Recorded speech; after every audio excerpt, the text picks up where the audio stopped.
Hi guys, ඔන්න මම අද තරංග අලුත් වීඩියෝ එකක්. සෝරි වෙන්න ඕනේ. ඉතින් පොඩ්ඩක් පරක් වුණා වීඩියෝ එක එන්න. මේ කමන්නේ. දැන් අපි පටන් ගමු වීඩියෝ එක. අද මම ගෙනල්ලා තින්නේ ඕගොල්ලන්ට ජෙමිනයිව රීප්ලේස් කරන්න. හරි. දැන් අපි මේ විදිහට හෝම් බටන් එක ප්‍රෙස් කරගෙන ඉඳියම අපිට එන්නේ Google Assistant. දැන් අපි මෙයාට කියමු පොඩ්ඩක් ඉන්න. ඔන්න මම දැන් මෙයාට ඕකේ හරි.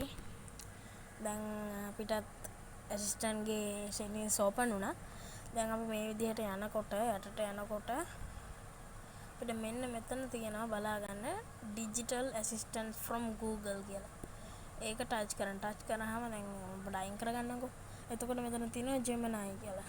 ඒක ක්ලික් කරන්න. ක්ලික් කරාම මෙතන මේක වැඩක් නැහැ. මේ switch කියන එක ඔබන්න. ඒකේ ක්ලික් කරාම මෙතන Google කියන එකට යන්න. ඊට පස්සේ මේ විදිහට ටිකක් වෙලා ලෝඩ් වෙනවා. ඊට පස්සේ මේ ස්විච් කියන එක ඔබන්න. ආයේ මෙතන විස්තර ටික තියෙනවා. ඒක වැඩ කරන්නේ කොහොමද? ඒ ටික. ඊට පස්සේ මේ use Gemini කියන එක ක්ලික් කරන්න.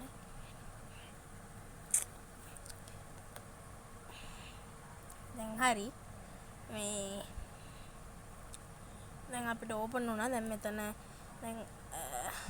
මෙතන තියෙනවා Gemini ගේ අප්ඩේට්ස්. ආයි අපිට කැමති නම් මෙයා හොඳ නැත්තම් Google Assistant ආයි ස්විච් කරන්න පුළුවන් මෙන්න මෙතන.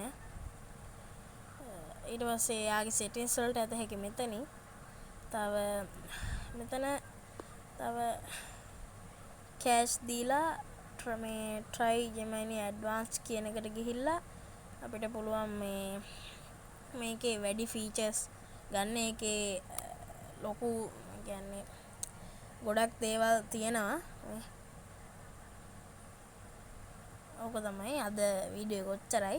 ඔන්න වෙනද වගේම ලයික් කරන්න, ෂෙයා කරන්න, කමෙන්ට් කරන්න, සබ්ස්ක්‍රයිබ් කරන්න.